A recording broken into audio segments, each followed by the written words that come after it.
दोस्तों, आज हम बात करेंगे एक ऐसी इंस्पायरिंग सक्सेस स्टोरी की जिसने न केवल बिजनेस वर्ल्ड को रीडिफाइन किया बल्कि ये भी सिखाया कि मेहनत, जुनून और सही सोच के साथ क्या क्या हासिल किया जा सकता है। ये कहानी है Indian audio accessories brand boAt की और उसके विजनरी फाउंडर अमन गुप्ता की, एक ऐसे इंसान की जिसने हर रिजेक्शन को अपनी ताकत बनाया और फेल होने के बावजूद कभी हार नहीं मानी। सोचिए, एक ऐसा आदमी जिसने 5 टाइम्स स्टार्टअप शुरू किया और हर बार नाकाम हुआ, लेकिन फिर भी उसने हार नहीं मानी, कभी बैंक से लोन नहीं लिया और आखिरकार एक ऐसी कंपनी खड़ी की जिसकी आज की वैल्यूएशन 11,000 करोड़ रुपीस से भी ज्यादा है। जी हाँ, जानिए पूरी स्टोरी। सबसे पहले चैनल को अपना प्यार देना मत भूलिएगा, लाइक, शेयर और चैनल को सब्सक्राइब करके।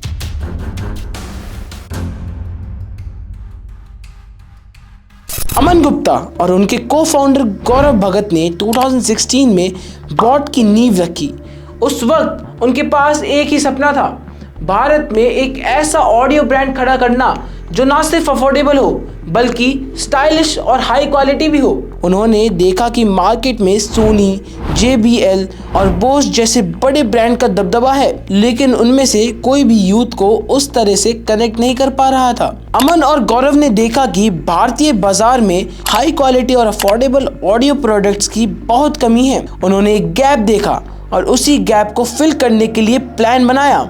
उनका विजन था कि वो एक ऐसा ब्रांड बनाए जो खास तौर से युवा पीढ़ी को अपील करे और उनकी लाइफस्टाइल को रिफ्लेक्ट करे। इस सोच से बॉट की शुरुआत हुई।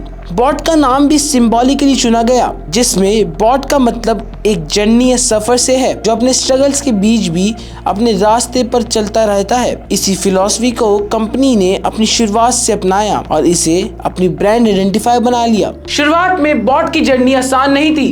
अमन गुप्ता को 5 बार रिजेक्शन का सामना करना पड़ा। उन्होंने कई बार नए स्टार्टअप आइडियाज पर काम किया, लेकिन वो किसी कारण सफल नहीं हो पाए। उनकी राह पे बहुत मुश्किलें थीं और उन्हें कई बार ऐसे भी लगा कि वो आगे नहीं बढ़ पाएंगे, लेकिन हर बार उन्होंने इसे एक नए चांस की तरह लिया। पहला प्रोडक्ट जो बॉट ने लॉन्च किया वो एक चार्जिंग केबल था।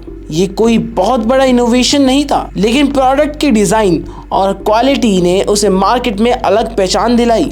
ये प्रोडक्ट जल्द ही हिट हो गया और लोगों ने बॉट को नोटिस करना शुरू कर दिया। इसके बाद उन्होंने स्लोली अपने प्रोडक्ट पोर्टफोलियो में हेडफोन्स, ईयरफोन्स और वायरलेस स्पीकर्स को ऐड किया। अमन गुप्ता ने अपने प्रोडक्ट्स को यूनिकली डिजाइन किया और उन्हें अफोर्डेबल रखा। वो जानते थे कि आज के यूथ को हाई क्वालिटी और ट्रेंडी प्रोडक्ट चाहिए जो उनके बजट में भी फिट हो। इसी स्ट्रेटेजी के साथ उन्होंने बॉट का एक ऐसे ब्रांड बना दिया जो सीधे यंग जनरेशन से जुड़ गया। अमन गुप्ता जानते थे कि सिर्फ अच्छा प्रोडक्ट बनाने से काम नहीं चलेगा। उन्हें एक ऐसी मार्केटिंग स्ट्रेटेजी चाहिए थी जो ब्रांड को सही ऑडियंस तक पहुंचा सके।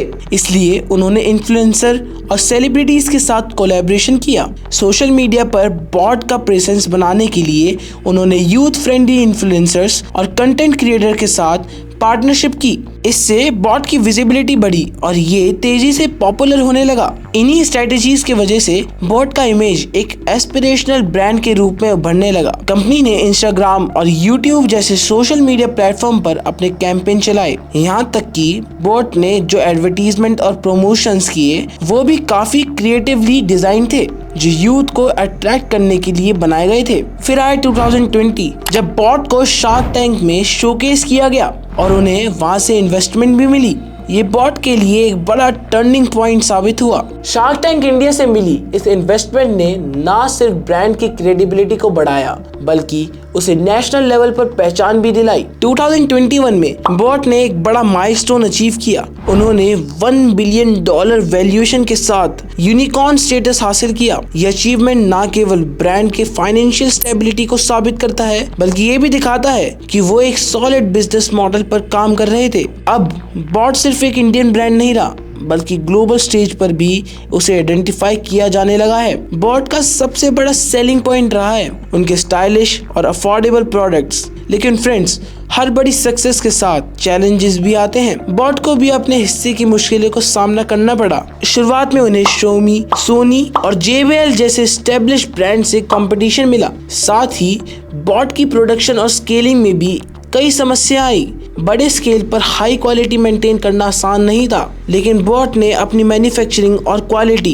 कंट्रोल प्रोसेस को ऑप्टिमाइज किया, जिससे उन्होंने अपनी प्रोडक्शन कैपेसिटीज को मजबूत किया। लेकिन अमन गुप्ता का विजन यहीं खत्म नहीं होता। उन्होंने बॉट के फ्यूचर गोल्स को और एक्सपेंशन के लिए एक क्लियर स्ट्रेटेजी बनाई। कंपनी अपनी प्रोडक्ट पोर्टफोलियो को और डाइवर्सिफाई करना चाहती है और ओवरसीज मार्केट में अपने फुटप्रिंट को एक्सपैंड करना चाहती है।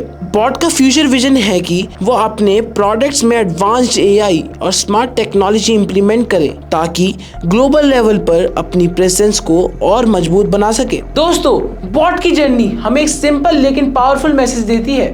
हर रिजेक्शन को एक नई अपॉर्चुनिटी की तरह लेना चाहिए और कभी हार नहीं माननी चाहिए। अमन गुप्ता और गौरव भगत ने हमें यह सिखाया कि कैसे राइट आइडिया, सही एग्जीक्यूशन और जबरदस्त डेडिकेशन से एक विजन को रियलिटी में बदला जा सकता है। आज बॉट सिर्फ एक ब्रांड नहीं बल्कि एक मूवमेंट बन चुका है जो इंडिया के यंग एंटरप्रेन्योर के लिए एक इंस्पिरेशन का काम करता है। बॉट की सक्सेस स्टोरी एक जीती जागती मिसाल है कि कैसे परसिवरेंस और डेडिकेशन से एक इंसान असंभव को भी संभव बना सकता है। मैं नैतिक कसाना फिर आऊंगा ऐसे ही मोटिवेशनल और इंस्पायरिंग वीडियो लेके। तब तक don't afraid of rejection, as it is nothing more than a necessary step in the pursuit of success. Thank you.